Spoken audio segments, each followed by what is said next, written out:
started with our informational agenda. Due to a family emergency, the Office of Human Rights will not be here tonight, so we'll use the entire time with EPCO discussing the recent outage and plans moving forward. Horace? Yep.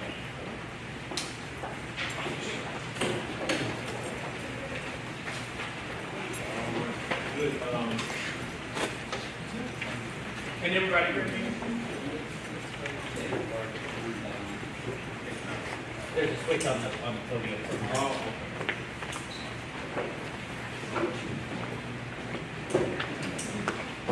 Hello, good evening. How's everybody doing?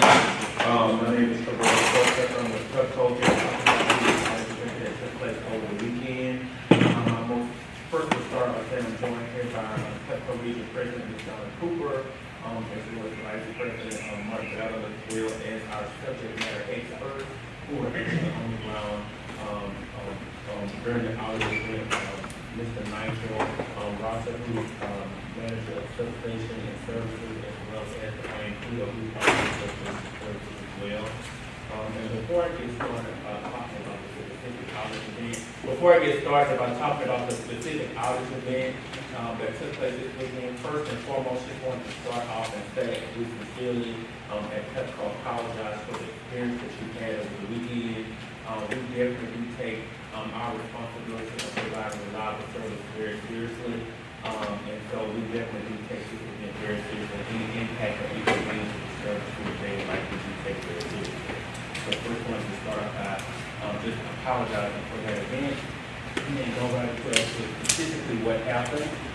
So as you may know, Saturday, July 27th, around 2:24 p.m., we did experience an issue at the substation, mainly dealing with a transformer. There was damaged equipment, which included damaged devices, as well as some transformers, which resulted in the outage that you experienced.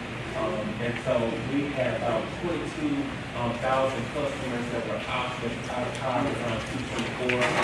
We were able to restore the majority of those customers by 5 o'clock. We had about 5,000 remaining customers that were restored at 2:48 the next morning. And so we have continuously been working around the clock to make repairs to the substation, mainly transporting equipment, critical equipment needed, specifically transformer. And so we'll continue to be in the area until we complete the actual repair. And so I will get into specifically what transpired, and I'll bring up Mr. Nigel Ross to walk us through specifically, what happened and what the crews were actually doing. And then we'll follow up with the next step in terms of communication.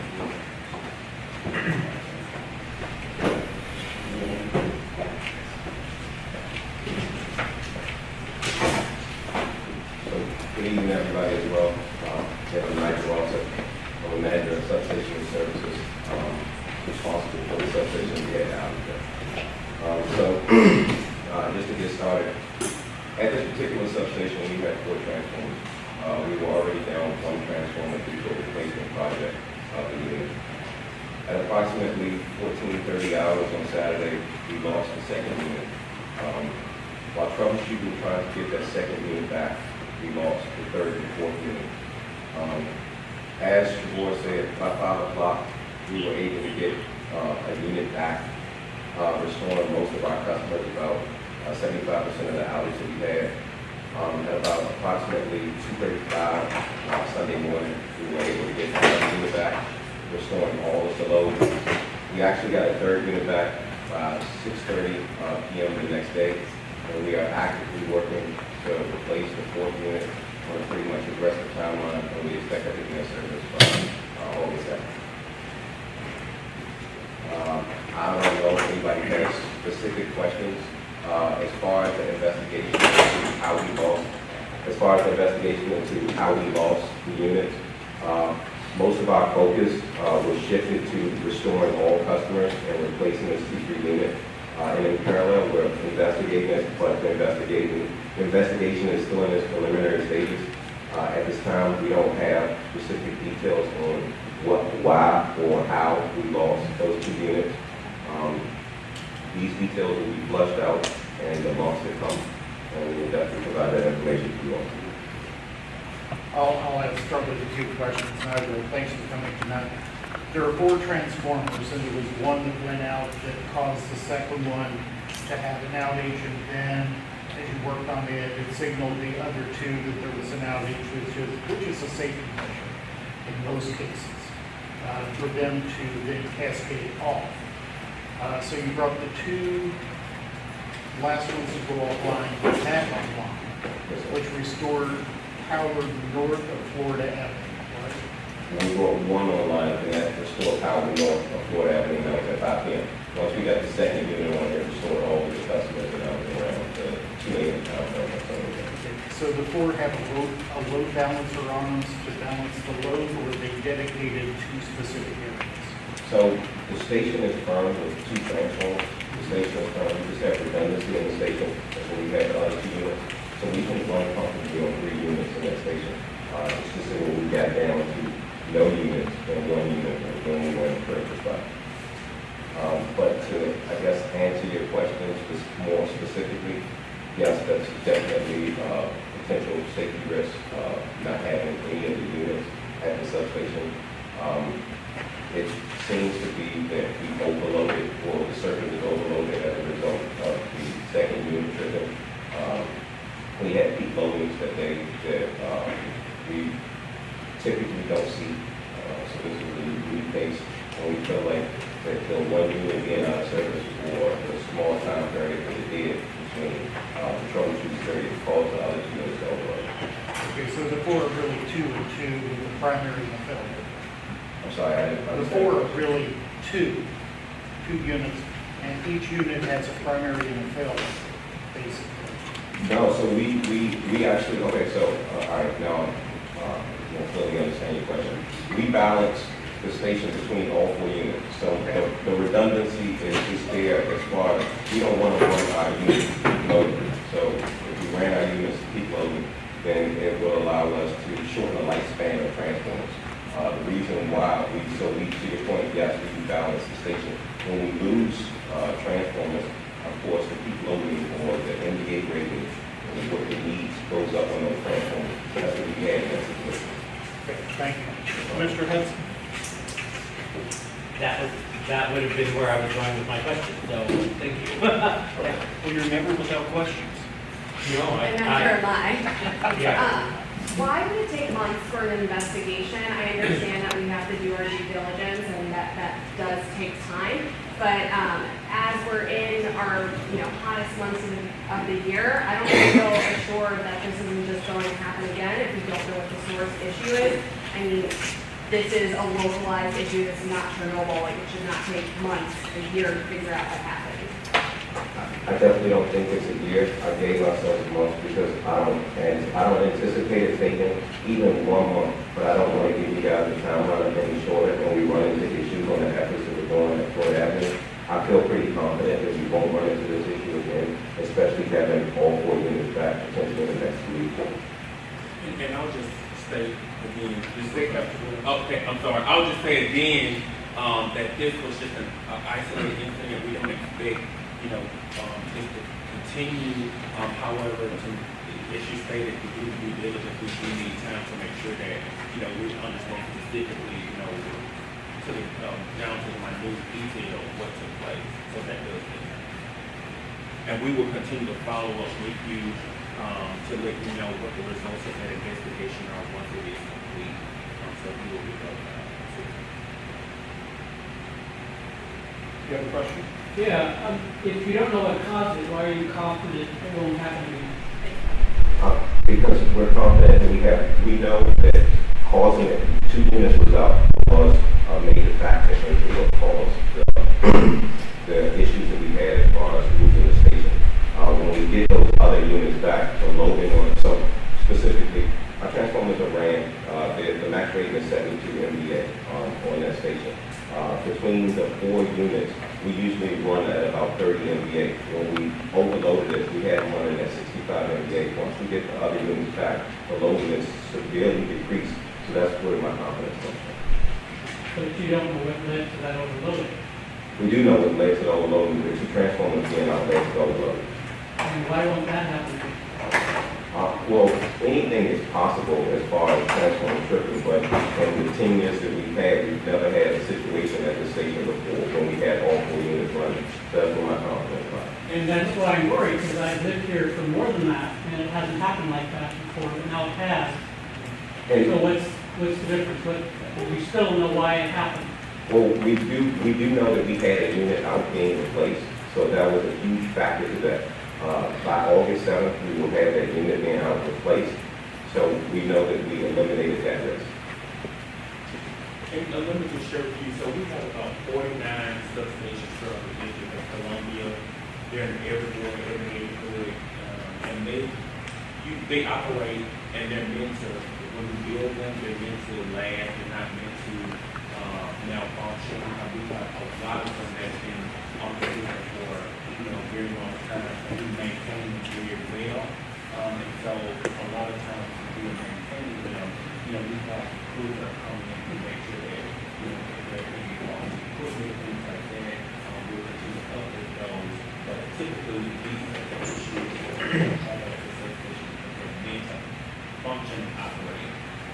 But in terms of investigation, we definitely have to wait until they do a very detailed analysis of that, and it's a long process for that.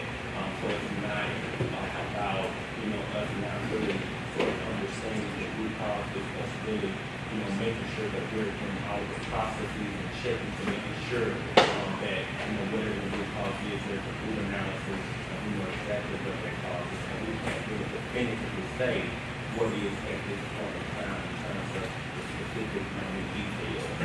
But once we complete the investigation, what we plan to do is come back before you with all of those specific details and explain in detail, step by step, potentially what took place at that time. But right now, we just can't provide those specifics because it is a very formal and procedural process. And so that's, until we have that and it's official, we can't provide any specifics. Now, feel free to chime in on this. I'm going to make a statement, and I think it goes to a bit of your point. There's something unique in this area. We have construction happening almost everywhere right now. And the trenches are open for water, for gas, for utilities, for power. And granted, they don't all share the same section of trenches, or sometimes even the same trench. We still have all this construction, all these people in the trenches for it seems like 24 hours a day. What does that do? Does that have an impact potentially on the substations at times? So anytime that it's an inherent risk of going into conduit, we've had in other situations, not Florida Avenue specifically, but we've had other situations, we've had specifically try to go into the conduit and strike our peers. And also caused us to have a very similar situation just at Harvard Street about 2 years ago. So we've experienced something like this before, but to your point, it is a risk. We have, so we encourage anybody that's doing work potentially close to our system, reach out to Michigan Utility and get active markings. We've seen in the past that sometimes the markings aren't as accurate as they should be, and that runs the risk of somebody potentially cutting into our service. Well, that's the small developments, but if you go to the large developments like 965, 945, 14th Street where Martha's Table was, those are very large developments, and they're going to have to obviously connect and absorb a lot of power off the grid. And there's always a potential, I think, that they could inadvertently cause an outage. So I think construction certainly does add a factor that we have to be aware of, and probably better coordinated in the city than we are today. There seems to be no coordination over who's doing what, where, when, and everyone is fighting to get their own work done. We're going to shift a bit. there are a number of institutions in the area. Many of them have their own backup generators and they're going to come on. Is there do they do regular tests of those generators and notify Petco that they've done it, and will you participate with them? So I'm not sure of the specifics of if they notify Petco. I can talk from a personal experience. My wife is a nurse in 2G at Washington Hospital Center. They are one of the companies or groups with their power generator did not kick on. On Tuesday, they had just tested their unit and it tested successfully, but it did not work on Saturday.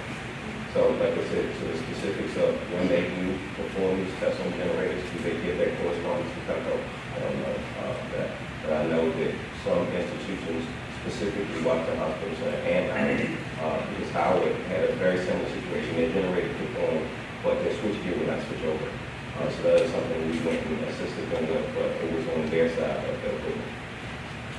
Well, obviously, mission critical or life-sustaining institutions have to protect well.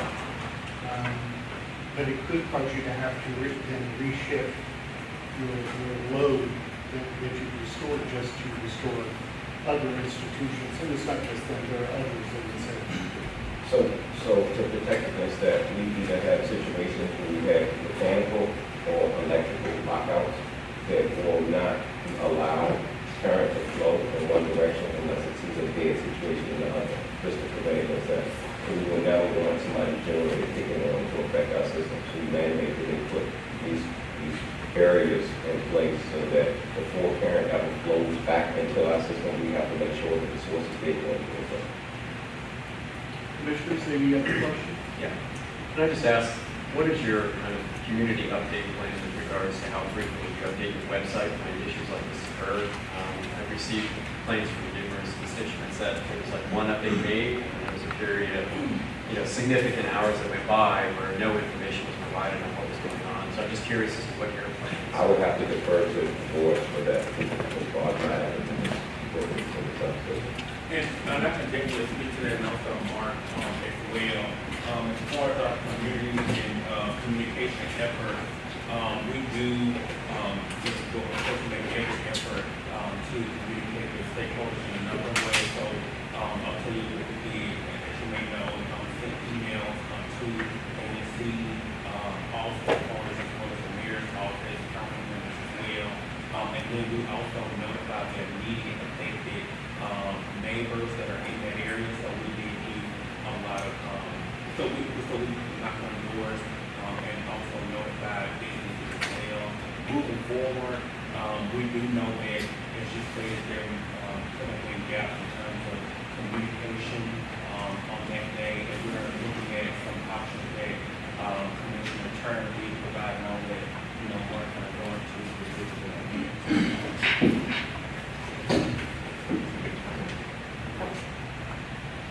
So thank you for having us here. Again, I'm Mark Gallup, Petco's Regional Vice President. And that question is going to segue into what I was going to talk about, because the board just talked about the actual communications that took place during this outage, the extent to which we were in contact with the commissioners, with the community, with the city, with the mayor's office, with a lot of emergency officials. But I know that we also want to talk about a communication process. And Commissioner Turner was very helpful in providing some suggestions to us that I think we're going to roll over. We're going to have some conversations with this commission and work out a protocol going forward. But one thing I have to say is, as Langelo, I'm sure would agree, every outage is different. And a lot of the communication, the case of communication during an outage, is dependent upon the characteristics of that outage. And so to the extent that if we don't know what the cause of outage is, or we don't have a good sense of the ECR, we've gone back and forth over the years at Petco in trying to determine whether we should put out an initial ECR that might change again and again and again and again. And that was something that the public really didn't like. It wasn't very helpful to people. We couldn't make good decisions based on information that kept on changing. And we also realized that many times with an outage, that automatic, when I say ETR, is estimated time of restoration. The ETR is generated through an algorithm that's based on what our computers, guess that the problem is and then guess how long it'll take to fix it. But if we don't really know, sometimes we have to suppress that because we don't want to put that information out to the public. The one thing that Commissioner Turner mentioned in his comments to us was having regular intervals of communication. I think we can talk more about that. And it might just be that the regular intervals of communication are saying that we still don't know yet. But there will at least be that regular, those regular intervals of communication, even if the actual ETR has not changed because we don't have enough information to change that. Having grown up in a regulated utility, I realize the importance of being careful what you distribute to the public to create expectations that may get broken and then causing more frustration in the community. As ANC commissioners, we are elected officials at the grassroots level. And there's, what I proposed was a pilot program to just see if there is a way for a better process that involves commissioners, because we are so close to constituents. And being able to synthesize information of what is shareable, what's not shareable, and be able to work with our constituents. And while I'd like to take credit for those comments, they actually originated with Commissioner Hudson over a period until about 1 a.m. at my house that night. So it is something we thought about, and what would not be intrusive, but something that we could try in 1B and maybe 1A with the capital grid being implemented, with facilities upgrades, and with the amount of development. This might be a good area to pilot something and see and refine it and see how it goes. So thank you, Commissioner Hudson, as well for those suggestions. And we do hope that we're not going to need to solve this, because we don't plan on having the recurrence of this will require testing communications kind of like this, but your points are very, very well taken, and we will be in constant communication on the protocol going forward. Well, we do talk about them as major events and limited impact events. And we've had experiences with both. The limited events is when Patrick shows up at my house, because just a very select area over near power goes out. And A week before it happened. and it Literally a week before it happened. but his power didn't go off this time. So he's obviously on a different, working out of a different substation. But as we do the renovation of Fairmont and the capital grid, and we do these things, we do need to look at the major and limited events. And they don't require the same type of all hands on deck, but they do require a communication plan. So as far as, Commissioner Hudson. Go ahead. no, I wanted to talk specifically, I'm sorry, I didn't get your name, so, Patrick. So as far as small outages of that sort, to Commissioner Hudson, it's not a substation issue. We're not saying that it's a couple issue, definitely. But I believe, I looked into, if we were prepped for this meeting, I looked into the outages that we had, the week before this, and we had failed underground cable. So, The recent one was not bad. The one that happened before, I lived in my house for 35 years, and my power was gone off at least 6 times. And the last time it was off 4 days. 4 days. And it was sporadic. For the lady next door to me had power. And the those people were out working, and I literally went up and talked to the guy in the corner, and he said that was also a transformer. so without the specific details of that outage, yeah. And my biggest thing is that I said to Mark before the last time we had this discussion, it really points out the unique communication. And, when you call that, hey, you get some automated system that, well, so this time when I called, I didn't call me, I'm going to come back on, so I practically did communicate. I'm going to do it for 5 days, but I haven't been But part of it is communication thing, and whether you're sending out a redundant thing or not. I mean, I don't know whether you guys have the ability to do this or not, but since everybody now is walking around with cell phones, and then you send out messages, when the real weather is here, you should look into, and maybe talk to the Public Service Commission, if they're willing to do that, you should announce that to everyone. Because I didn't find out about the tower, and until I walked from my house all the way up to Columbia High School, not about the tower. I agree. I would implore you to rethink your decision not to take Commissioner Hudson and Commissioner Turner's pilot program seriously. We are in unprecedented territory. Our planet is warming. Climate change is real, and these issues are only going to get worse. I do not feel confident in what you have shared with us that this will not happen again and again as we deal with extreme heat and extreme weather events. The best offense is a good defense, and I don't see any harm in trying to work with us to better communicate with the community. I mean, I don't want to wait and go through this again. I don't want to have this conversation in 6 months, 5 months, whatever it is, when it happens again. We have aging infrastructure, and that is a serious problem. We are offering a real solution for communicating to the community to make this a little bit easier on ourselves, and I would implore you to rethink that. So thank you for that. And perhaps I wasn't clear.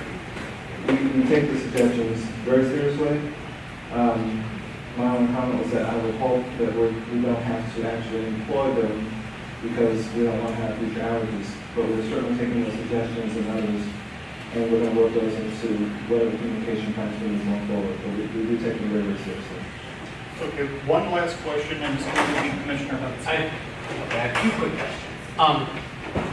Can Pepco tell on a block-by-block basis what is out? Yes. Yes. Do you communicate that to MPD in real time? Now, those specific, so I'm on the technical side as Yeah. far as substations. I would refer to Mark Maddow for us to have that level of detail as Yeah. far as the communication piece, but we do have access to. You do have access, because I understand that it would be probably a safety risk to identify publicly on a website, this block is without power, that block is without power, and things like that. But I think that that type of communication on an ongoing basis in an extreme event like this to MPD is an essential safety feature. And I just want to encourage that type of communication to be explored if it's not going on right now, specifically, because I had to call police to show up at our building because there were some intruders, and they came and they didn't know that we had no power. They didn't know where the power was out on the block. They knew that there was power outages in the area, but they weren't aware specifically of where it was. So if you have that information, I think it would be really helpful to share with NPD as it happens. Just a suggestion, just take that back. Next question. So we talked a little bit about backup generators and things like that. Is there a need for the smaller backup generators to work with Pepco to make sure that there's no feedback or anything put back on the line, or is it because of the system design not necessary? So it never hurts to have redundancy. So to answer that question, yes, it would always be nice if people had backup generators, but we don't know anybody's finances or anything. Oh, yeah. We anticipate always having the lights on, so we wouldn't say, guys, go out and get generators if we don't think the power's going to be on. But redundancy never hurts. Oh, no, of course. It's more of a, would it be helpful for Pepco's system stability to have the community or maybe the larger areas, obviously the hospitals, but maybe some of the larger businesses notify or understand, let Pepco know that there is a backup generator on site and things like that? Or is the system capable to absorb when things shut off like that? The system is built to withstand things shutting off like that. Okay. And my team here, this is the first time I've ever seen anything like this. This is a unique situation, and I think that a lot of the technicians that we have 30 years of tenure, like I said, they've never seen a situation like this. That's what I thought. And Commissioner, your comment about NPD and discussions on that, that's part of the communication plan as well. And Commander, I'm sure that would be useful to you as well. Can I speak to that? Okay. So throughout the duration of this outage, we were in constant communication with NCEMA, and that is the way that you see a lot of the mass texts that go out. That's information that we communicate to NCEMA. Your point is well taken about the level of granularity that you can see on the outage map. I do believe that in some instances, you might get down to a block, but you certainly don't want to be able to show your house is out of power, Turner's house is out of power. But generally speaking, when you zoom in on the outage map, you can generally get down to about a block, but we don't want to make it house by house for the safety concerns that you mentioned. Last question. I'm actually a resident, not just a police officer, and I was one of the 230 groups. We had an argument in my household. You could just solve this argument. When the power goes out, should we be unplugging everything so that when the power comes back on, we're not blowing all the circuits? Because we went back and forth on this. I was told to come home and unplug everything because things got down. So what's the answer? And by the way, I have money riding on this. It's always a risk of having in-rush current, but fortunately, in a lot of houses, you don't have fuses, you have a circuit breaker. So if your power was to trip, you just reset the circuit breaker. In a lot of other instances where people have fuses, they would actually have to go and change it. So you run the risk of when the power comes back on, all of the current, only your piece will put it down, and if you have an in-rush current, and that can cause. So it could blow a circuit, but not your system. No. Thank you. That would be different.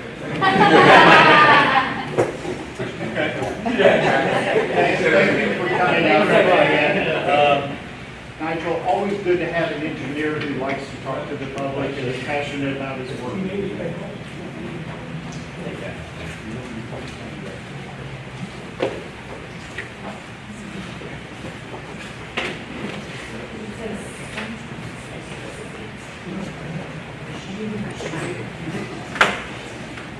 It's 7:05, call our regular monthly meeting to order. This is ANC 1V, our August meeting. We're at the DC Housing Finance Authority at 815 Ford Avenue Northwest. We'll begin with community announcements. Community announcements. Office of the Mayor.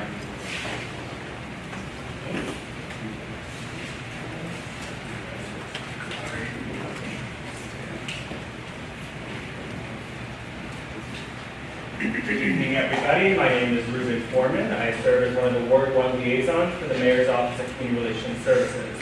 I do want to apologize that I haven't been here in the last couple months, but we had some conflict the 2 last weeks. Couple announcements with speaking of the advisories. As we are having a very hot summer, the Mayor has put in place the heated emergency plan multiple times this summer. For those who don't know, the heat advisory plan happens every time the district reaches 95 degrees heat index. We encourage residents to stay inside, drink water, avoid caffeine and alcohol, and be able to know if any families or neighbors that may be experiencing homelessness or outside, there is free shelter available. For more information about how to stay prepared during a heat advisory, you can visit heat.dc.gov. Mayor Bowser is also recommitted to her initiative to have more residents sign up for the private security camera program. For those who don't know, the private security camera program is an incentive to get a private security camera at your own residence. It is a rebate up to $500, $200 per camera.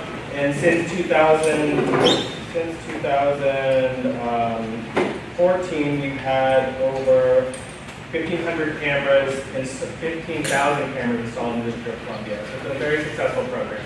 Usually I do have information about it. Unfortunately, everyone took my literature today. So if you have any questions, please feel free to talk to me or look up Security Camera Rebate Program, DC. It'll come up. Lastly, I want to talk about Mayor Bowser. A couple months ago, Mayor Bowser proposed the Safe Cannabis Sales Act of 2019. This piece of legislation would allow for the legal sale and consumption, cannabis within the District of Columbia. With Initiative 71 passed in 2014, cannabis has been criminalized. However, there is no way to buy it legally. This legislation is proposed for that. We are asking residents, since District of Columbia is a lot of times under the authority of Congress, we are asking residents to sign a petition to tell Congress that we'd like to be in control over this issue. That it shouldn't be in control over Congress, it should be in our control. So I have some of those forms back there. We also have an info sheet about the Safe Cannabis Sales Act 2019. I only have one, unfortunately. Again, I went to my literature. But it has a lot of great information on how the Safe Cannabis Sales Act will benefit district residents and bring a great tax base to affordable housing. Does anybody have any questions or comments? How effective do you think that petition is going to be? It's also available online at mayor.dc.gov/marijuana.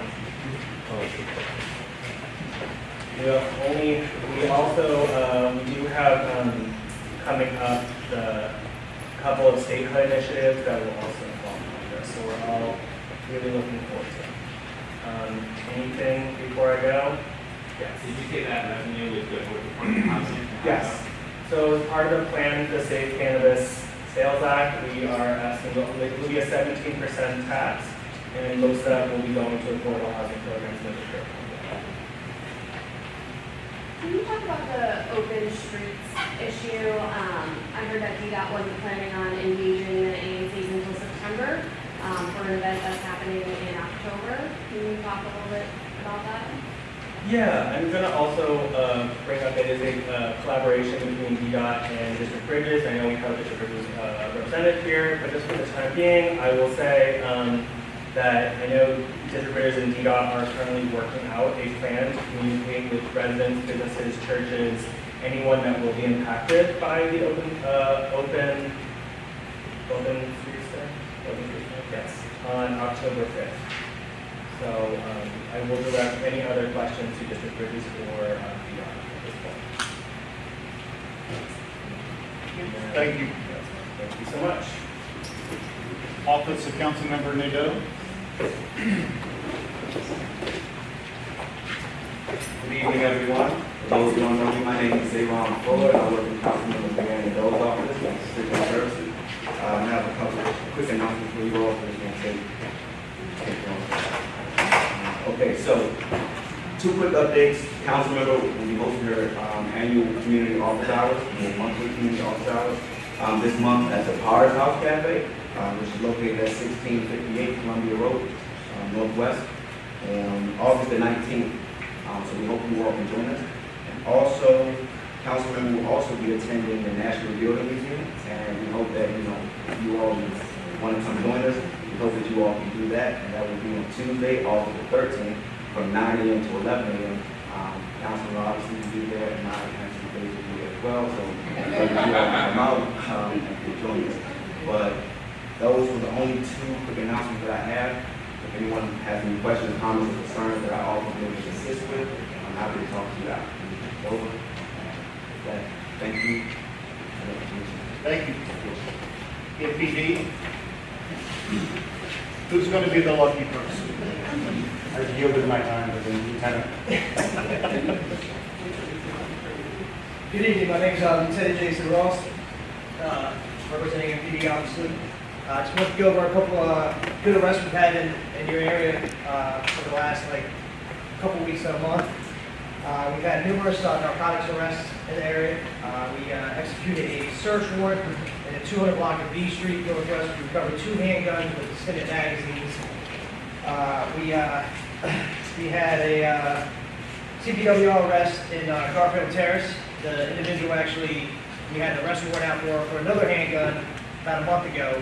He was able to escape from us, but our officers knew who it was, so we were able to take the arrest warrant out for him, and when we found him for the arrest warrant for the weapon, he had a gun back home, so that's good. We also had 2 robbery arrests from 100 block of Florida, 3 robbery arrests, 600 block of U, we were flagged down there, and our officers were able to track down 3 individuals at 600 block of U Street and place them under arrest. We also had 2 arrests for a carjacking in the 600 block of Florida. So hopefully, with all these arrests, you'll see, diffuse crime a little bit in the area.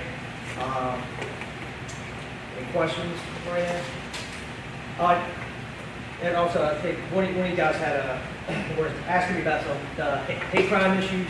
So I spoke to my captain. He said that he met with the nightlife mayor and a couple of the bar owners in the area, and he went over security issues and safety issues with them. So that's part of good. And also, in a few seconds, I'm going to have our special liaison you to come up here and speak.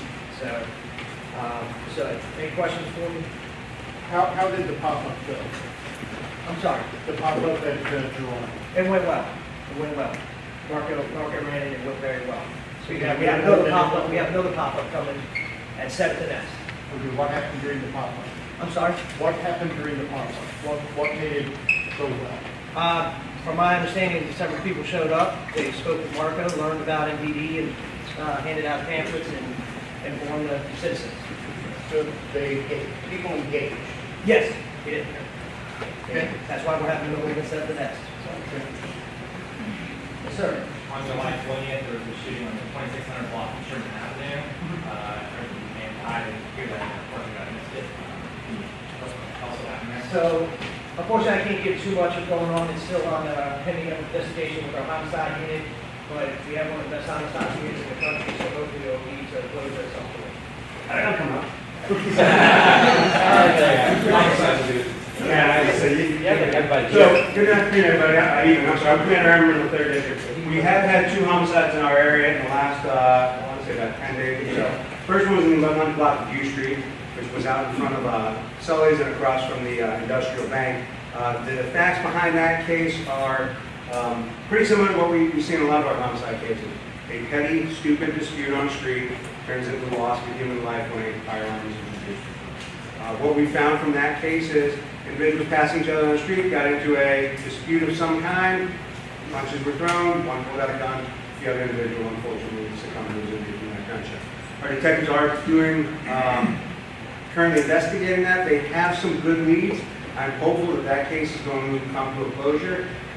They've got some witnesses, they've got some information they're trying to hammer out, some video evidence that they're working on as well. It's just a matter of putting all the pieces together and getting that case. Sherman Avenue, unfortunately, is not as progressive as well as that case was. Sherman Avenue, what we do know from that case is the individual was in a vehicle when they were parked out in front of the liquor store. One individual went into the store. When they were inside the store, individuals approached the person in the car and shot at the individual's car. That individual was taken to the hospital by that person in the car, and unfortunately did succumb to his injuries a short time later. We are still trying to figure out what that case stemmed from. What we do mostly in these cases, we sort of back that. Where did those folks come from initially? Was this just a random act? Was there something going on that precipitated this a half hour before, an hour before, months before, weeks before? So that's what we're trying to look at in that case, and so far we have not come up with that. We've got, I think, some video from the area, but nothing good. And nothing that's given us a whole lot of leads on it. But there is some information that we just, unfortunately, there's no witnesses to that. On U Street, when you think of that shooting, there's thousands of people out on U Street who saw that and gave us some great information. Unfortunately, this one, the other individual from the car was inside at the time, so did not see what was going on. So we're working on both of those cases. As Lieutenant Ross says, you have an excellent homicide unit. It's just a matter of we can put all the pieces together. I have more confidence in the U Street case right now as it's going, but we are still actively investigating. There was a question in the back. Sir. I will add to what Lieutenant Ross mentioned, that we do have a pop-up party tomorrow at 7th and S Street, and that is going to be another event where folks can come out, meet the community, meet the officers, see what's going on in the neighborhoods, ask officers questions about what is taking place specifically or in general. We also have coming Tuesday, which is August 6th, which is the first Tuesday of August every year, is National Night Out. That is a nationwide event. And that involves, again, more opportunities to positively interact with the police in your community. Every district has a National Night Out event, the 3rd District National Night Out event. I apologize, it's down in Ward 6, Ward 5, I'm sorry. It's at the border at New Jersey and O, at the New Jersey and O Street Park down there. It's going to be from 6 tonight till 8 p.m. We have food, we have giveaways for the kids, we've got balloon announcements. We bring in all sorts of social services that come and provide information to the community. We encourage you to come out. We do have a good National Night Out event, but I will say if that's not convenient for you to come down to New Jersey and O, there's 6 others throughout the city. They're all on our website, and there may be one closer to your home, closer to your work, it's more convenient to you. I encourage you to come on out and go to one of them. We've been up in Ward 1 in the past. We moved down there only because we added on the area of Ward 5 to the 3rd District this year, and the old spot we used at Bridge Monroe Park is technically in 40 now, so that's why I kind of didn't want to trample on Commander Griffith's toes. Patrick, you had a brief question, and then I just have a comment. I didn't expect that you're going to be here, and so So you saved all the good stuff for now. I just want to say that Lieutenant Ross was here last month, and he kind of asked a little bit about the information for us, and I asked him if he would respond to a specific question. I sent him an email, and he didn't answer. Excellent. Who goes to him? And I do know that last month he had some questions that were brought in that he may not have been really prepared for, and he came to me about it, and we said, what do you want to do about it? And he said, I want to bring Acting Lieutenant Parsons, who is the head of our Special Liaison Branch, who knows more about hate crimes and hate bias incidents in the city than probably anybody on MPD. And I said, that's a great idea. Now you get to go tell Commissioner Turner that you're doing that. And he said, I can't talk to him, I'm scared. So no. So Lieutenant Ross is new to our evening shift. He's been on our 3rd District midnight shift for a little bit. So he is going to be our lieutenant down here in Sector 2 on our evening shift. So you should be seeing more and more of him. And as he gets acclimated to daylight and sunshine, he should be better off getting some of these answers for you. Bear with me, I'm learning about the community. well, Commander, we do appreciate that you have lieutenants and captains that come and present and talk to us and talk to the public. It's a very good thing to do, and we're a friendly audience. You may get some razzing every now and then, but it is a friendly audience. A question to personnel. I know that the council cut MPD's core budget in the last cycle.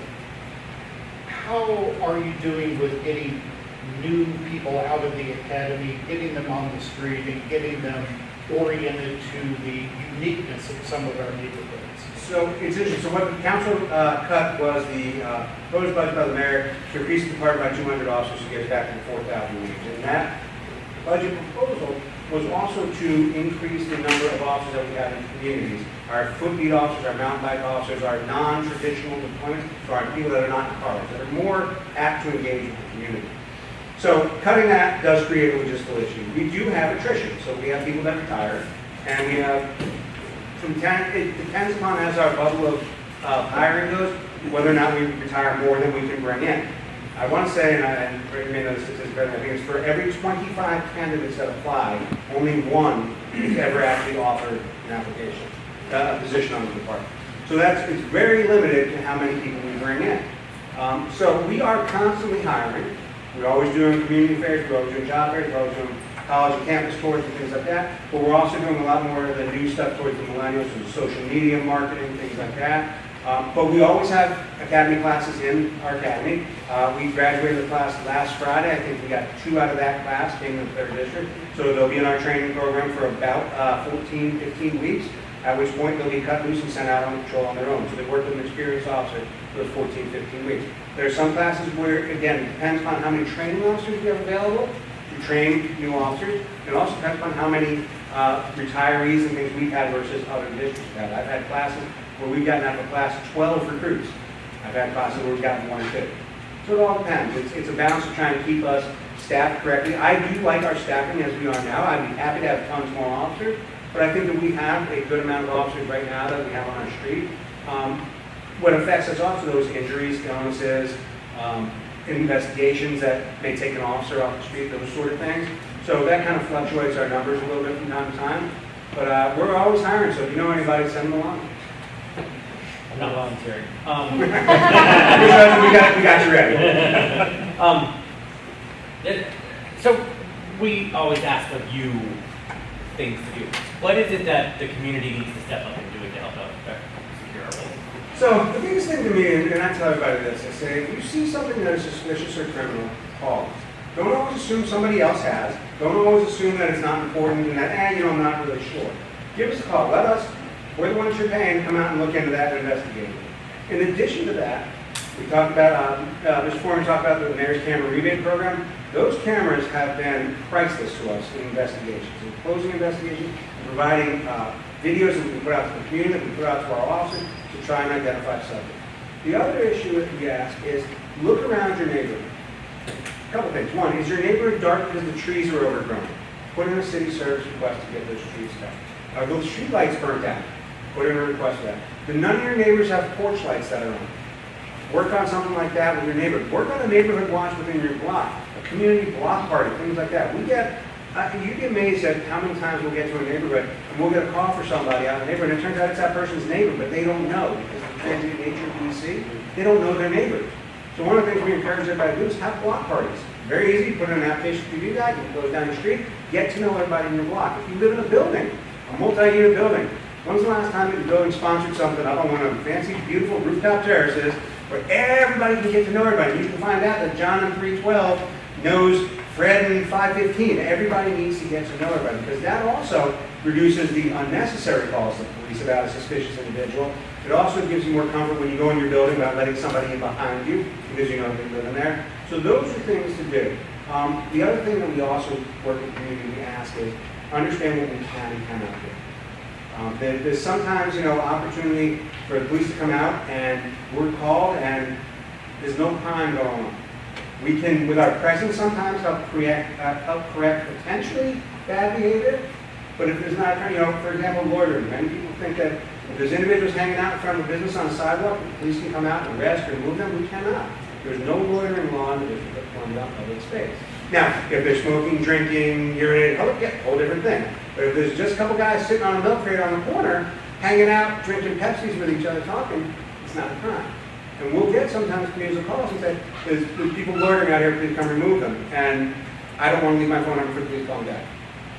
Well, we'd like to call you back and tell you there's nothing going on there and that's not illegal, but here's what I would suggest you do to make that sidewalk less enticing to somebody to be loitering on. But there are certain things that you can and cannot do. So getting that information out, especially as an ANC, as anybody who's here a part of the Civic Association or District Bridges or other organizations, can get that information out that is always helpful to us. 911 can call, it's not just, it's emergencies and everything. Yeah.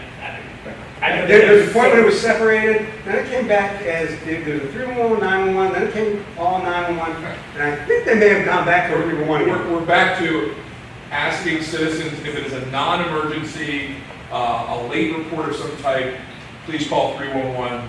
The bottom line is, you're not tying up lines when you call back. It's the same people that answer. Yeah. It's just, he's in the 311 cubicle, I'm in the 911. We're next to each other. That's just unusual to get used to when you move from somewhere else. That's why with so many new people all the time. Yeah. And I tell everybody, if you have a city service request, if you have something that's going on, there's an abandoned car, it's got a gazillion tickets on it, you've got street lights that are out, you've got trees that need trimming, you've got the sidewalk that's broken, you've got the street signs that are gone, put in that 311 service request. You can go online, you can do it, you can get a ticket number, and then you can email Mr. Foreman and tell him why have they not come out and fixed that street light. And he's going to deal with that. Because that's his role. He can handle that sort of stuff. Please remember that with every city service, there is an SLA, service level agreement, for when the city has agreed to that they can get to it. Please note that some of them are longer than others. So we are trying to work. We put in a tree trimming request. We put in a tree trimming request yesterday, MPD did, and we were told it'll be trimmed by April 2020. I'm going to take one question and then we'll go to the other MPD case. Sure. While you're here, man, and ANC also, the bus stop at 14th Street is filthy. Never. I've been here 4 years. The one by the Jimmy John side or the McDonald's side? Yeah, the McDonald's side. Yeah. Never has it been clean. Never. And I've come here before to ANC, and you guys know that. It's saying the same thing. What does it take to have that happen? So, Bus stops are either owned by the city, in DDOT, or they're owned by the Metro Transit, so it all depends on which one owns which ones, and we can work with figuring out who does own that. As I'm sure you know, by using that bus stop, there is a large population of individuals who are using the bus stops as shelters, to sleep in, to lay in, things like that. And unfortunately, that doesn't contribute to the cleanliness of it, but it's definitely something, Ruben's gonna get some information over here from you, and we can work on getting that cleaned up.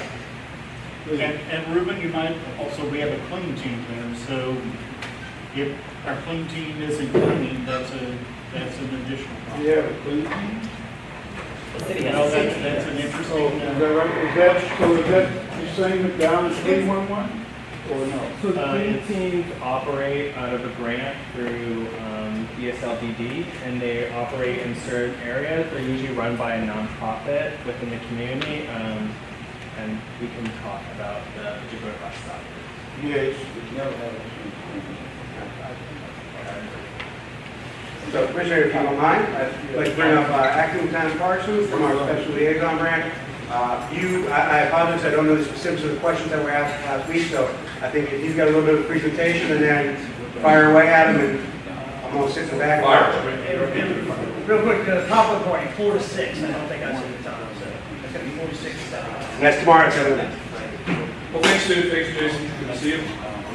So thank you for inviting us. I am joined by Sergeant Nicole Brown. Sergeant Brown actually was an officer in the 3rd District when she started her career, and she's now a sergeant in our Special Liaison Branch. So I should start by telling you who we are and what we do. You didn't know the Metropolitan Police Department has a unique branch within our department that is different than most other police departments, and that's our Special Liaison Branch. Rather than look at the city geographically, my branch looks at demographics. We look at people who have shared traits, whether it's cultural, language, some type of disability, or other reasons why they may not have the best relationship with law enforcement or not have ability to access law enforcement. And we work in those communities to improve that relationship. We also do training and education in those communities and actual law enforcement. So working with the commanders of all of our 7 districts and every bureau within the police department to including investigations. We are in the Asian community, the deaf and hard of hearing community, the Latino community, the LGBT community. We're in the Jewish, Muslim, and African communities. We are also in any other community demographically that the chief says, hey, we need some special attention there. Because we are in many of the communities that are so strongly impacted by bias-related crimes, we have become the de facto kind of experts on bias-related crimes response and investigations in our city. That means that any time a bias-related crime occurs in the city, the Special Liaison Branch is notified, and we assist with follow-up, and we also assist with the follow-up investigation and community outreach that occurs after that. There is no secret, because the media has been covering it rather well, that we have seen an uptick in bias-related crimes over the last several years, but particularly that line has increased in its steepness over the last couple of years. This year is no different. We are right now looking at about a 30% increase in overall bias-related crimes reports in the District of Columbia. Your community here is not immune to that. I should say my community here is not immune to it. I live here. I live in the 3rd District.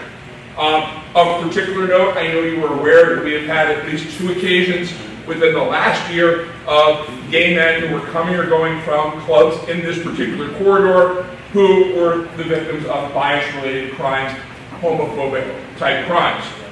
My understanding is that you asked, what are we doing about that? How are we preventing bias-related crimes? So this is a story of good news and bad news. Let me start with the good news. The good news is if you look around the country and in fact around the world, there's probably not another police department that has as robust a response and protocol with regard to bias-related crimes. We have several different layers at which we look at it and several different ways in which we combat bias-related crimes in a response mode. That's the good news. The bad news is nobody, to include us, has figured out how to prevent bias-related crimes. Because, back to good news, I can't read your minds. You don't want police officers to do that. I can't get inside your mind and determine that you have this sick thinking in your mind that you hate a particular group of people and you're more likely to commit that type of crime. So it comes down to crime prevention generally. And so in this particular area, as much as he doesn't want me to do this, I really kick it back to the commanders of the districts, and there we go to the good news again, quite honestly. Okay, whether he was sitting in the back of the room or not, I would tell you this, all right? The area in which we are seeing the highly publicized media interest in bias-related crimes in this area are some of the most concentrated areas for police visibility in our city, because they are our nightlife areas. And so at the times that these incidents occur, it is not a matter of police officers not being around and visible and responding. And in fact, we made arrests in several of those cases. In other cases where we didn't make arrests, our officers were there within seconds, if not minutes. So it comes down to really the community. We know that bias-related crimes occur generally because a person has a mindset that we can't impact as police officers. It's a society issue. So we have to be in our schools, we have to be in our churches, we have to be in our ANC meetings. We have to be resolving conflicts at the community level before they reach such a tense atmosphere that a crime turns into a bias-related crime. I will also tell you that the majority of our bias-related crimes are not wholly motivated by bias. And what I mean by that is, it's not that somebody is generally walking up to somebody and saying, I hate you because I don't like Caucasian women with buns on top of their head, punch. It's a robbery, that's the motivation, and at some point during that robbery, that person's hatred towards the other person is exhibited, and then it becomes a bias-related crime. And so you have multiple variables going into what causes that crime. So, the prevention part is prevention just generally, making sure you are sober yourself or aware of your surroundings. In many of the crimes that occurred in this area, what we know about the individuals is they have been out enjoying the nightlife in the neighborhood. Because of that, this is not blaming the victim in any way, their powers of observation and their awareness were inhibited in some way, which meant someone was able, or a group of people were able to come up upon them and victimize them when perhaps they could have recognized it a block earlier, gotten to safety, or another group of people could have surrounded them and protected them. So that is one issue. The second is, as bystanders, recognizing when someone is going by themselves or in an area where they probably are not going to be safe, and being our brother's keeper. Saying, listen, you seem like you've had a lot to drink, or really, why don't I get you an Uber? Why don't you take the Uber home? That can prevent these types of crimes as well. So I'll stop there, because I can teach this for 8 hours. I'm sure you have some questions about maybe bias-related crimes, and I'm happy to entertain those questions. I've rendered you speechless. At the last meeting, I was channeling my inner commissioner. As was I. We've obviously been concerned about it, and you're right, they are crimes that devolve into, but it seems to happen more quickly and more often these days. So maybe that just goes to where we are as a society at the time, or at this time. But we do need somehow to work on it at a community level. And what can we do together to address that? So there are 3 places right now that we in the Special Liaison Branch and the Metropolitan Police Department are working collaboratively with our government partners and our non-government partners. The first is specifically the LGBT community in Washington, D.C. is more likely to be victimized by a bias crime than any other group that is protected by our hate crimes legislation. That is very different than the rest of the country, and it is a big difference than the rest of the country. So we work with the Mayor's Office for LGBT Affairs, has a group called the Violence Prevention and Response Team, VPART, that comes together on a monthly basis to review violent crimes, particularly bias-related crimes, and talk about ways in which they can do outreach and prevent these types of crimes in the LGBT community. So that's one. They also work with the DC Center, which is located at the regional. The second group is if you are someone that is a person of faith, that has a church, a synagogue, a mosque that you go to, we have the interfaith, I always get this wrong, preparedness and iPad, Interfaith Preparedness and Something Group. And something, there you go, that's what VA stands for.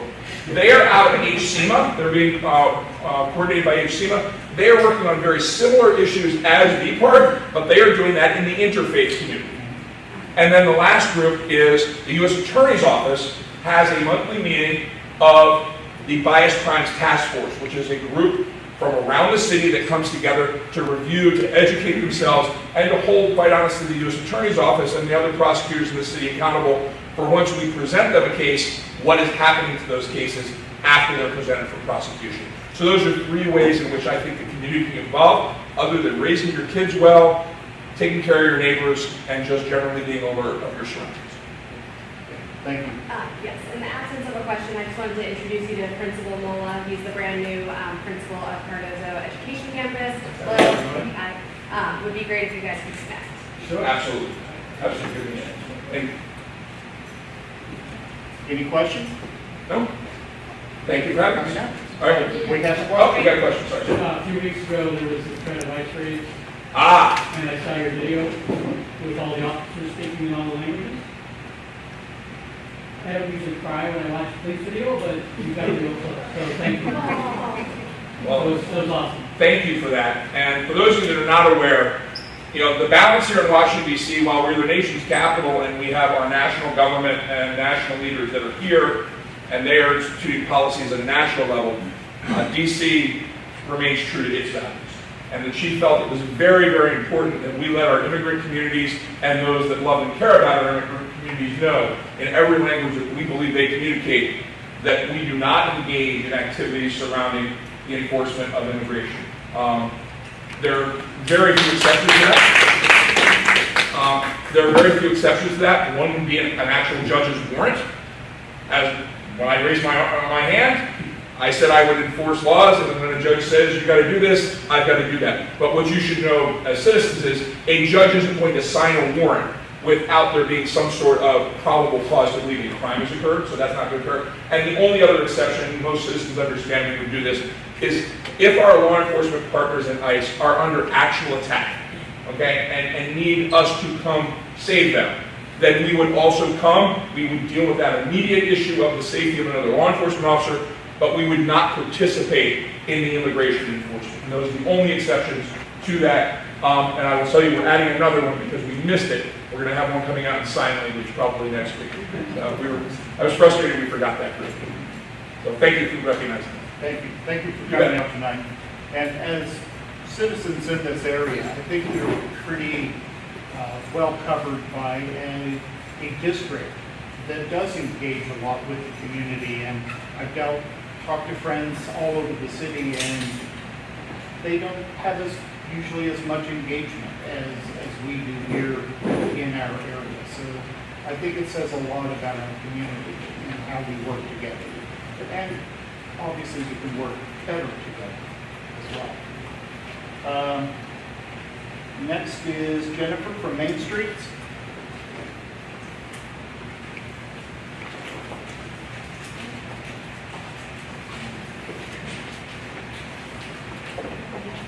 Okay, I have a couple of announcements. Maybe I should start with open streets. Is nothing still here? So just to be clear, this is not a District Bridges event, and in fact, all communications about this event are to go through VDOT and not District Bridges. So I have been provided with a written statement that I can share with you. So DC is hosting its first Open Streets event, a program that temporarily closes streets to motor vehicle traffic and opens them to residents for healthy, community-based activities suitable for all ages and abilities. DC Open Streets will be on October 5th on Georgia Avenue Northwest between Berry Place, where the McDonald's is near Howard, up to Missouri Avenue. People might, well, not to deviate from the message.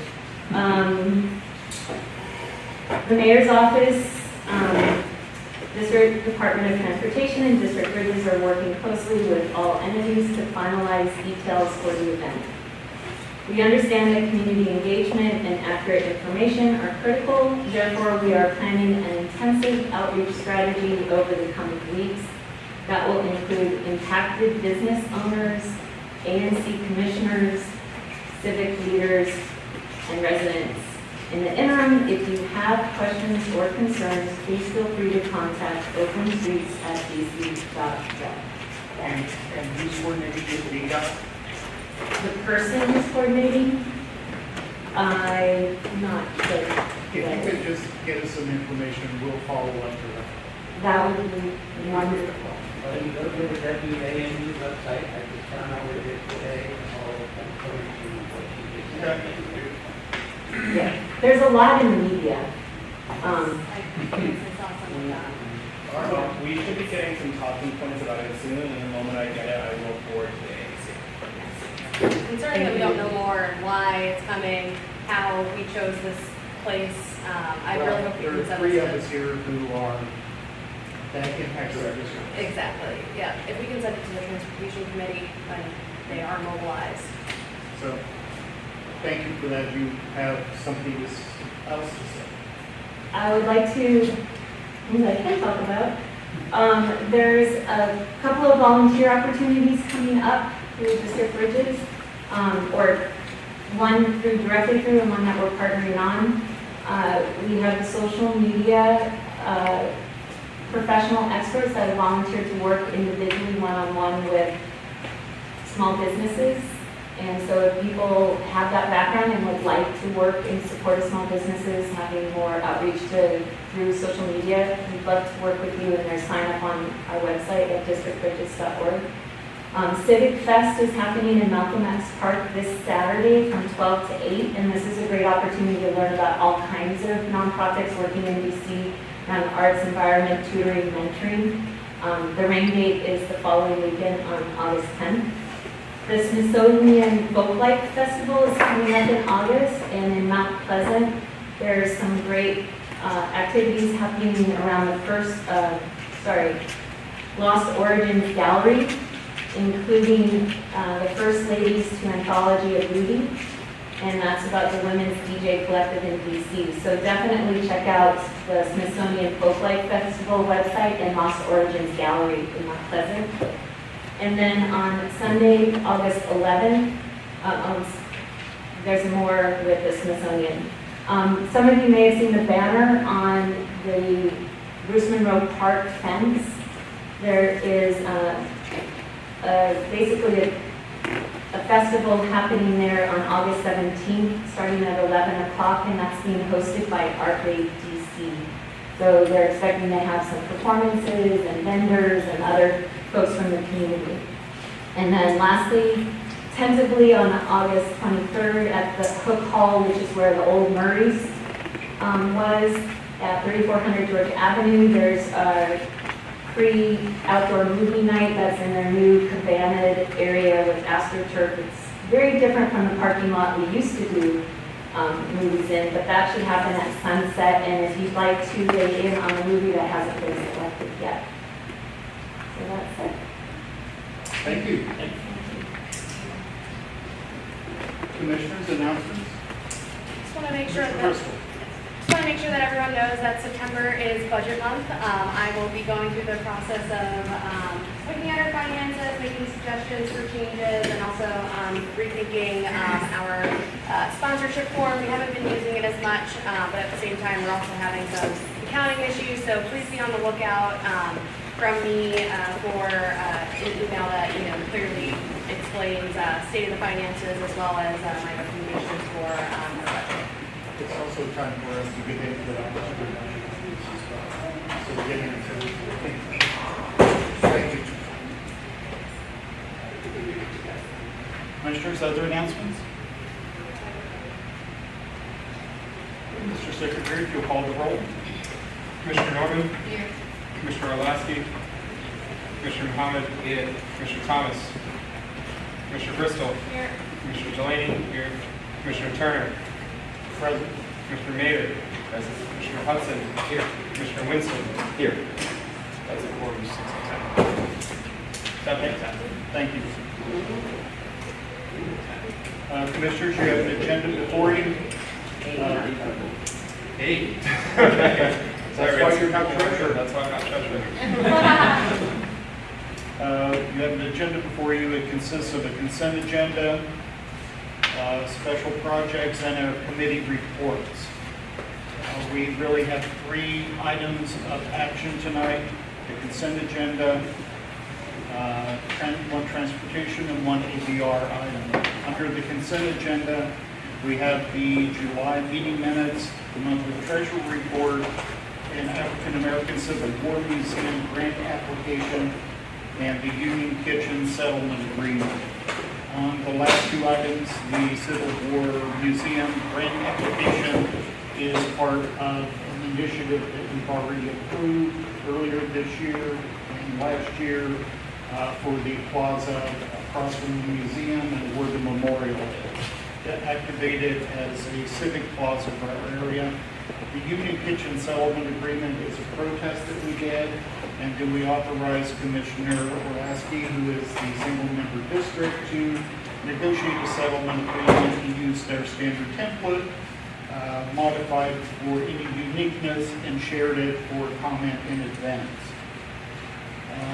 Do I hear a motion on the consent agenda? Motion that we move to approve the consent agenda. Second. Discussion? All those in favor? Aye. Aye. Opposed, nay. Abstentions? The consent agenda is approved. Thank you. Short-term family housing, Commissioner Bristol. Sure. We have a lot going on. Construction recently started. I wanted to make sure that if there are any residents of 1420 Clifton Street, please feel, that you can, still reach out to me. I have some of you emailing me. I want you to make sure that, I am your resource as well. There's a lot of misinformation swirling around, as well as questions that are being answered to some representatives of that group, that condo association, that is not getting out to others. I want to make sure that everyone has the same information, and as soon as it's available to me, I make it available to everyone else. I really want to make sure that, we're all working off of the same information. I do have a listserv, so if anyone is interested in joining, I send out regular updates on that project as well as other things that are happening in the community. So I wanted to make sure that folks are clear that the typical construction hours are 7 a.m. to 3:30 p.m., but the legal construction hours are 7 a.m. to 7 p.m.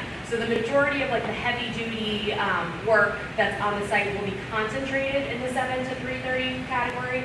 I did have some residents reach out to me to let me know that there was heavier work that was happening past that time frame. I've since addressed it with the DC city team, and just want to make it clear that it is legal for them to take that whole time, but that we should be expecting the heavier work to be condensed into that time period. We should expect personnel to be on site from 7 a.m. to 7 p.m. But of course, if you're seeing otherwise or other things, please reach out to me. I want to make sure, as this project just started, that we set expectations, that we follow the construction guidelines that we've all created together, and we're all on the same page.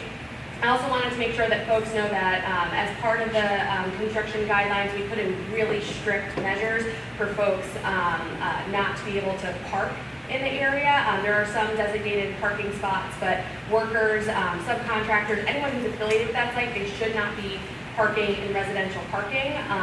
There were some reports that I received, some photo evidence and whatnot of workers parking. I've also since addressed that with the city. I also heard today that there were concerns about the 1420 Clifton Street building appearing or feeling that it's shaking. I want to clear up that there were seismic and experts on site. I did not feel that, I wasn't there, so I didn't experience that personally, but please, if anyone is experiencing that again, please reach out to me so I can get in touch with the city team. We take that stuff really seriously. And for everyone's awareness, there were baseline assessments that were done to all of the adjacent buildings. So in the event that there are damages, we are able to rectify that. The city obviously is responsible for anything that happens, and I'd go a step further and encourage folks to take photos and video evidence to insulate yourself as much as possible. There were a lot of questions about that specifically. I did clear up with the city that they have, their contractor, GCS Siegel, as well as an insurance company would be the ones that would take care of any of those claims. See. Oh, and there's also one major point that folks had. There seems to be confusion about whether or not there's emergency access from the 1420 Clifton Street courtyard area, because it will be enclosed. There is emergency egress. I cannot say that enough. I'll repeat it again. There is emergency egress. From the back of the building where the courtyard is, there is a passageway from the courtyard to the short-term family housing garage area and then to the outside world. So I don't know why there are continued questions about that. It is in fact in the plan. I got it verified by the city, and I also have it in writing and sent it to residents. I just want everyone to know that I'm taking this project and everyone's concerns very seriously. There's some things that I can act on, and when I am able to push, get information, bring people to the table, I do. 1420 Clifton Street does have representatives on the advisory team. They have 3 representatives. They are in a period of transition with who is serving on the team. I'm desperately trying to get folks to be involved. We take this really seriously, and I cannot express enough. Please reach out to me if you have any questions about this project. I know a lot about it and can hopefully clear some things up. Thank you. Thank you. Commissioner Norman, Public Health. Good evening, everybody. The update since our last ANC meeting about 2 weeks ago includes a couple of announcements that were made at that meeting. One, DPW SWEEP program, Solid Waste Education and Enforcement, has distributed information to the blocks identified by commissioners as having a high rodent infestation, and DC Health has begun to bait those blocks on public space.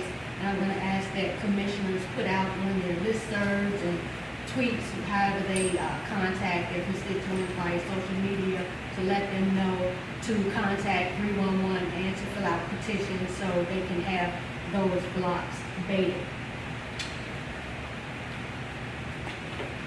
Also, I've contacted Clean City and set up a meeting with them, so that is going to be on August 9th at 11 a.m. and that is going to be at the Wilson Building.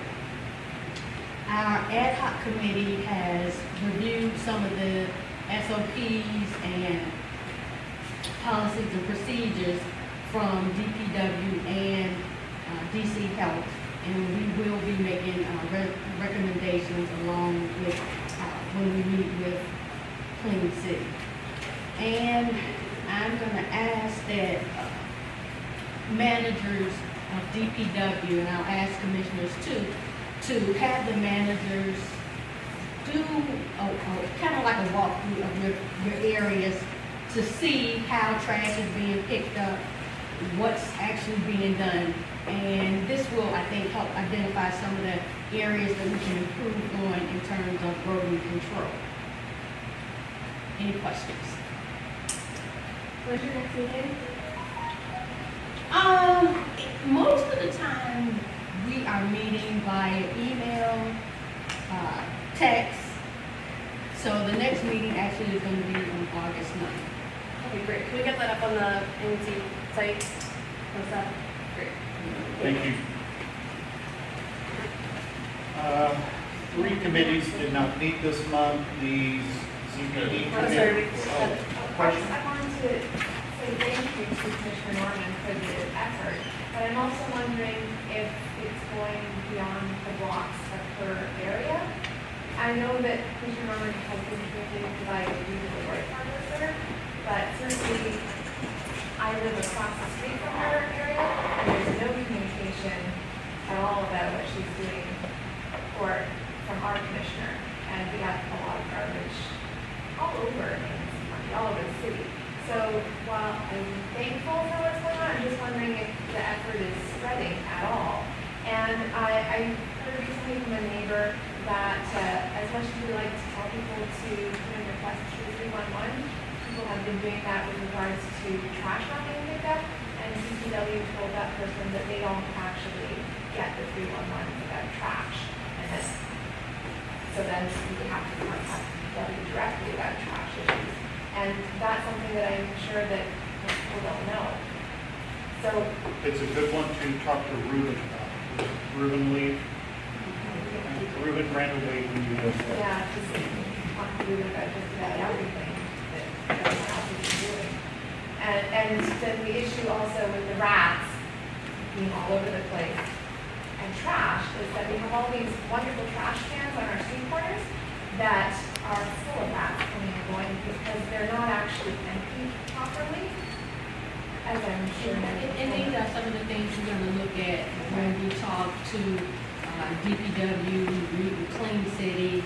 I've asked people on my listserv to contact 311 and put in a request if they have holes, if they see holes from rodents, just to contact 311, put in a service request. And also I want to add that DC Health will be monitoring these lots that were identified by the commissioners. Initially 2 months, 4 months, and 6 months.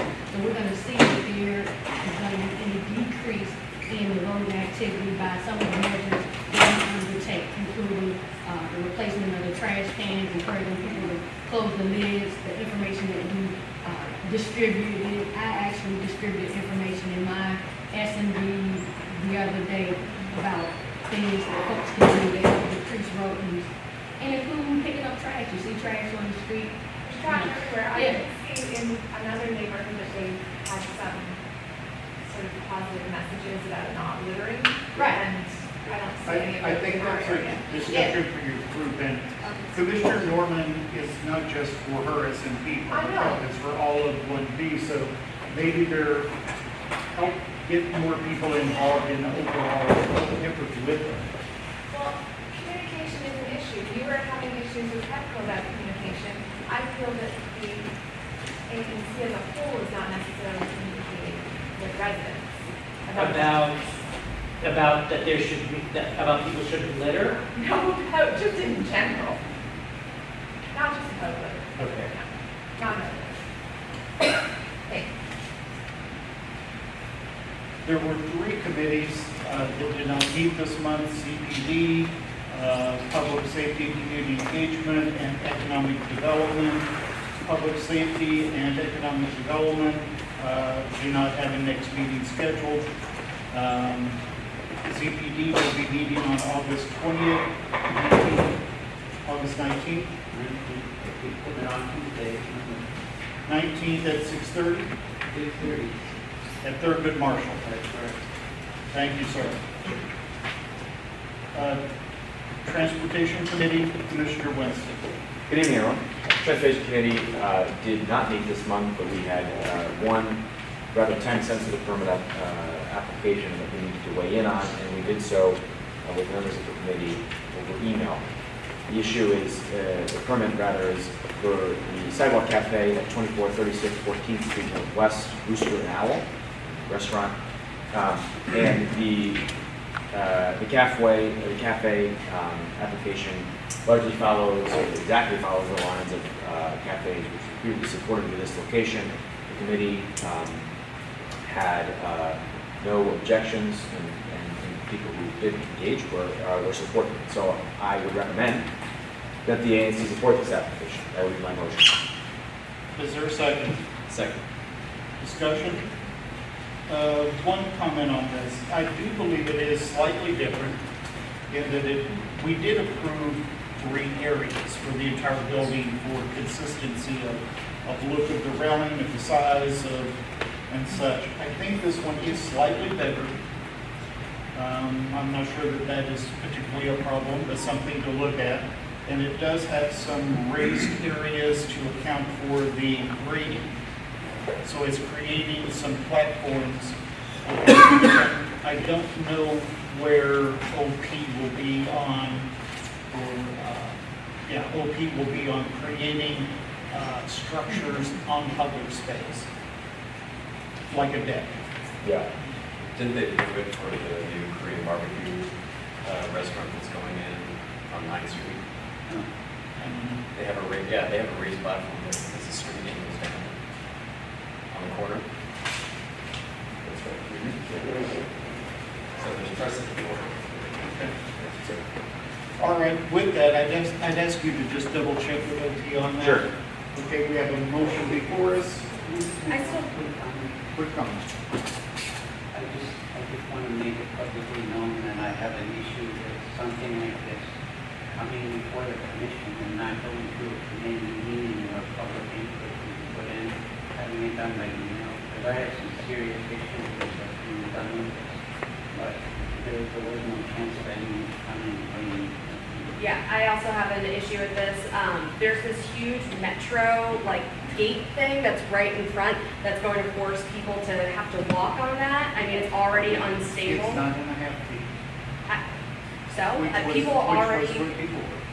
I mean, people already are having issues, like, it's not like a stable grate. It like moves around. I walk over it almost every day.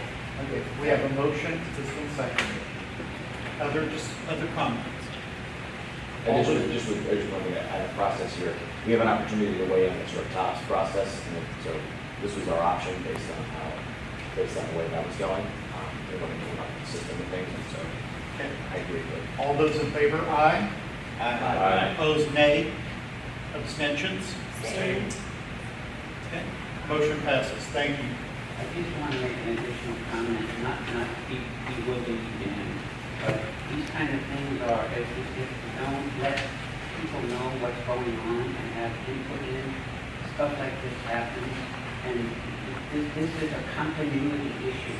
When that whole project was built and it went through the zoning commission, or not the zoning commission, my committee, which I wasn't chairman at that time, we negotiated to have stuff done in front of that building for a specific reason. Exactly what she's talking about with the grades. And it was done for symmetry, to make it look uniform, and it was all done by the building and by the owners. And now they want to change. Community comment has been closed. Noted. ABR? Just the next meeting is on the 15th, 7th, and the 3rd of Marshallstown. ABR? Hi, good evening. My name is Commissioner Joshua Mader, Chair of the ADR Committee. We have one item up for discussion by the Commission tonight. It's Avra License 114205.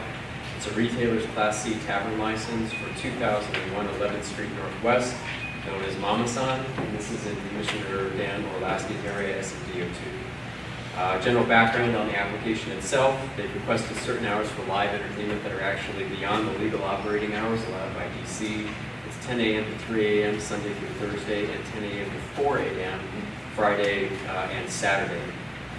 Community during the last ADR committee meeting, those that were present voiced concerns about the additional noise issues that are taking place in that area, as well as the effects on public safety and parking.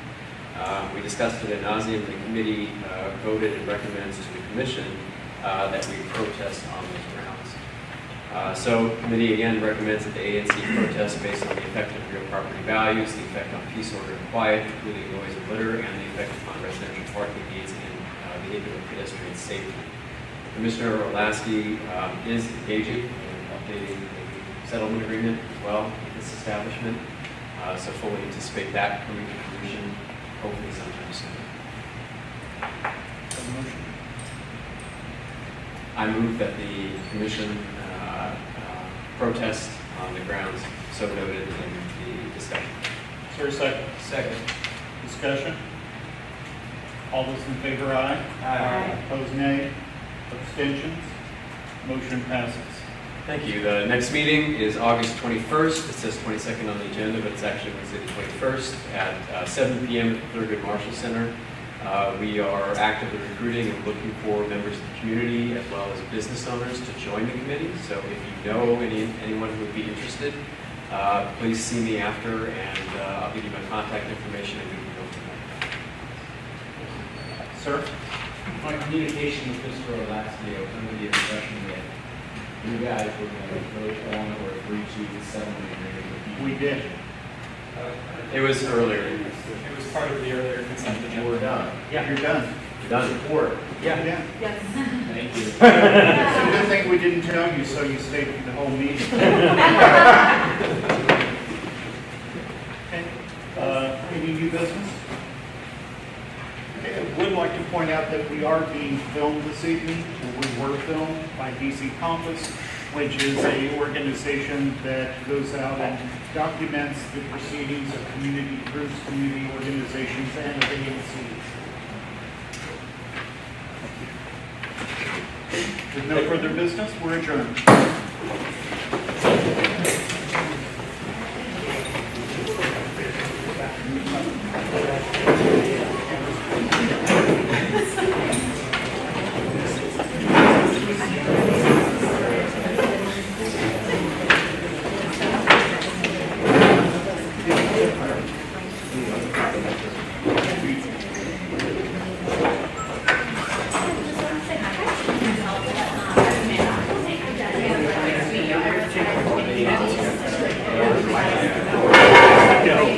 They were misplaced. They were purposely lost. They'll have another treasure.